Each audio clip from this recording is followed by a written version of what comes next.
Hello everybody. Welcome back to the channel where we talk about stuff.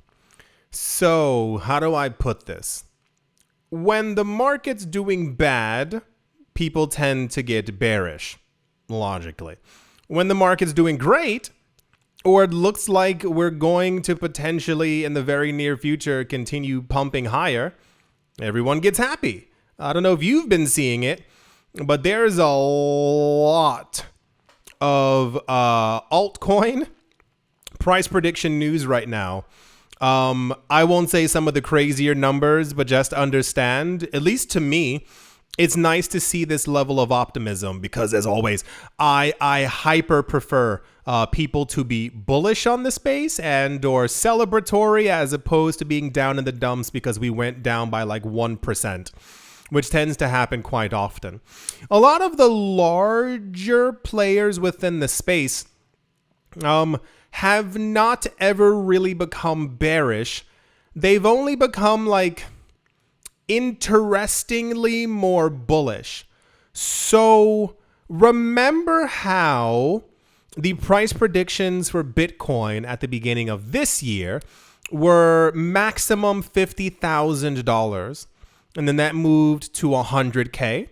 That subsequently moved to the craziest one that we have for this year by December is a $150,000 Bitcoin. And that's been mimicked by just about every single analyst out there. Next year, the numbers range anywhere from $200,000 to a $500,000 Bitcoin.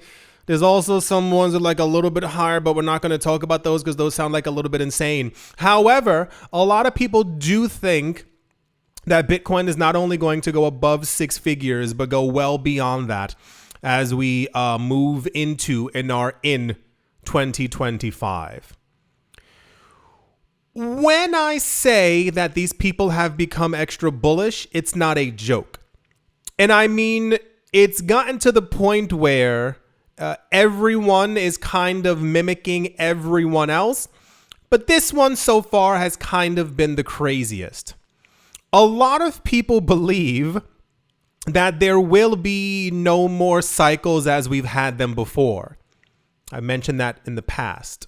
The idea is if the prices go down and you see that they go down, it is going to be a chase, a hunt, for the Bitcoin that have hit the market from not only you and your friends and your family, but also from Fidelity and BlackRock and Grayscale and Tether. And we also heard recently from Block, who's also going to be allocating a huge amount of money each month into the market. So therefore, the idea is that dips would be limited. If there is a dip in price, it's going to be bought up very quick. And we've seen that multiple times already this year when normally we would have had dips in price for about like 2 or 3 times longer. Dips usually last for like 4 or 5 weeks, but not anymore. Cathie Wood is known for her tremendously bold Bitcoin predictions in that she, Michael Saylor, Jack Dorsey, Samson Mao, Tibbet, what's this guy's name? Papa John? Whatever the other guy's name is. Raoul Pal and many other people. And what's the other really eccentric guy's name? I'm not going to get it. Anyway, these people really believe in Bitcoin. And what they think is currently happening is that we're not only seeing a supply crunch, we're seeing a literal absorption of all the Bitcoin that there actually is on the market or ever essentially will be by these people who are not only going to be buying it, but also going to be hoarding it. Cathie Wood is very popular for her Bitcoin price prediction from 2029 to 2030. This is also a time frame that's very popular for Plan B, the guy who has the stock to flow ratio chart. His charts show the bearish, the most downright negative scenario for Bitcoin in 2029 and 2030 to be $700,000 per coin. The most bearish, as you know, as terrible and sad and as low as you can go. Cathie Wood is popular because her prediction was for a $1 million Bitcoin by that same time. However, that's changed because she has once again updated her number. And it's not that it sounds crazy. It's just more of a understand that if this okay, hear me out here. If this ends up happening by 2030, the US dollar, the euro, and the yen have probably collapsed, as have maybe many parts of society. And we're living in this world where you need to have Bitcoin to be able to have any kind of money. And that's what I think she's kind of alluding to. I'm not really sure. Kathy Wood said, and I quote, "Last year, we put forward our bullish scenario for Bitcoin. This figure was $1.5 million. With the institutional green light provided by the Securities and Exchange Commission, although difficult, according to our analysis, institutional investors have invested a little more than 5% of their portfolios in Bitcoin." For those of you who weren't here for the other investment number portfolio videos, we've heard the entire range going from smaller companies to the BlackRock, discussing and talking about what they believe the actual allocation should be into Bitcoin. We've heard historically from many companies, 0.5% of a portfolio into Bitcoin seems about right. That changed to 1%. And now the numbers we're hearing are anywhere from 5. I think BlackRock said 28%. You can find either the video or you can find it somewhere online. I think that's the numbers that we were given. So far higher. And the number has always been across the world. The expectation was that companies would be allocating around 5% of all their money into Bitcoin, and that if we got all these companies to do so, this is where we get to a multi-million-dollar Bitcoin. However, she said because of the ETFs, if we see a 5% or more allocation of their portfolios into Bitcoin, we think that by the year 2030, this would add $2.3 million to the estimates I gave you, giving us a 3.8 million. I know it sounds crazy. I know. Believe me, I understand. Giving us a $3.8 million Bitcoin by 2030. A $500,000. No. The numbers that we got years ago from a Swiss bank, I believe it was once we passed by $250,000. Bitcoin is essentially stronger than the US dollar as far as like being able to usurp it. If we get to $700,000 per coin, Bitcoin is worth more than gold and has become the most expensive asset on the planet. We already heard, for those of you who missed it, that since the halving, Bitcoin is already rarer than gold. Like mathematically, we know that Bitcoin is now rarer than gold. That's at 700,000.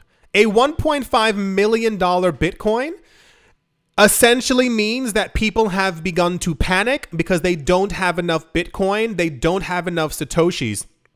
And Bitcoin is kind of like one of the lifelines of the planet. The world is then running on Bitcoin, or money is kind of running through Bitcoin quite heavily.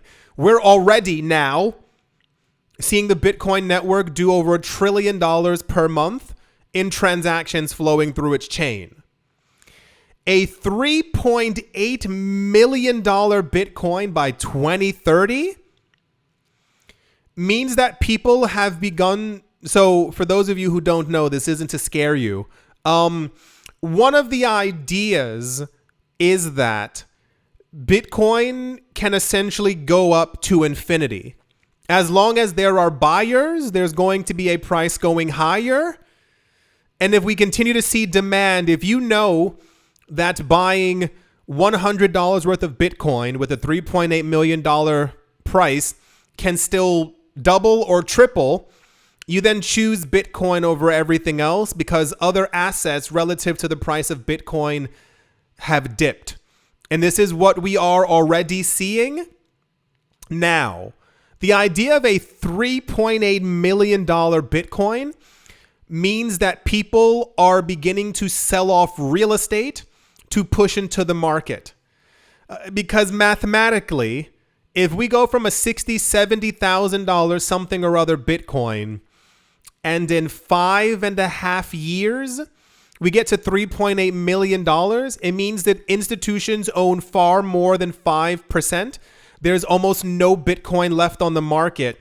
And this is another little crazy part. For those of you who are unaware of the actual numbers after the halving, it's believed that during the 2032, rather, how do I say this? During the 2032 halving, the amount of Bitcoin that's going to come out of the machine, that's actually, being produced is just Satoshis. It's no longer even a full Bitcoin. So the belief is that people are essentially fighting over, online of course, ways to acquire that Bitcoin. So the news that we keep getting, like a company bought, 8,000 Bitcoin and 16,000 Bitcoin. Imagine over the course of a year, there's less than 300 Bitcoin made. Or rather, you understand like what I'm like from the actual numbers. If we get to a 1.5 feels spot on for 2030. If we get to a $1.5 million Bitcoin, it means the world has completely changed, and a lot of you out there are very wealthy, not only from Bitcoin, but also from your altcoins. A $3.8 million Bitcoin by 2030, which still isn't 2040. Think about the intensity of that. The price rise in 5.5 years, and then think 10 years further, that probably gets us to a $30-40 million Bitcoin. So, as I said before, the weirdest part of all of this is that all the analysts are starting to say the exact same numbers. And I think the biggest telltale sign of what's going to happen will be when we pass by $100,000. I think that's going to be the beginning of the madness moment. And I told you all before, especially when Bitcoin one Bitcoin is worth more than a house, $250,000. And I know someone was like, where are you buying a house that cheap? It's going to get real very fast. So, yeah, I don't know. I feel like, I think that'll do it for this video. A $3.8 million Bitcoin means like the world has completely shifted to Bitcoin and there's literally like nothing left.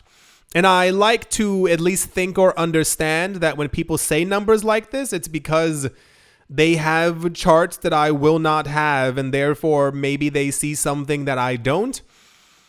But just understand, you're going to have to like brace yourself for that world. I mean, we'll see. We don't have a choice. Time is going to continue flowing forward. Yeah, that's the Kathy Wood. No longer thinks that Bitcoin is just going to 1.5 million. She said 3.8 million. And if you listened to the words, she was just talking about the ETFs within the United States. That's not the other like 7 countries who already have and are going to have their ETFs launching over the course of this year. Yeah, I know it's pretty intense. I feel the same. I do hope that you've all enjoyed. Hope you all, I don't know why I did that. Hope you all are having a great day, a great morning, a great afternoon, a great evening, wherever you are, wherever the heck you might be. I do hope it is absolutely fantastic. Thank you all once again for watching, listening, liking, commenting and supporting over the years, and I will most certainly be talking to you all soon. See you.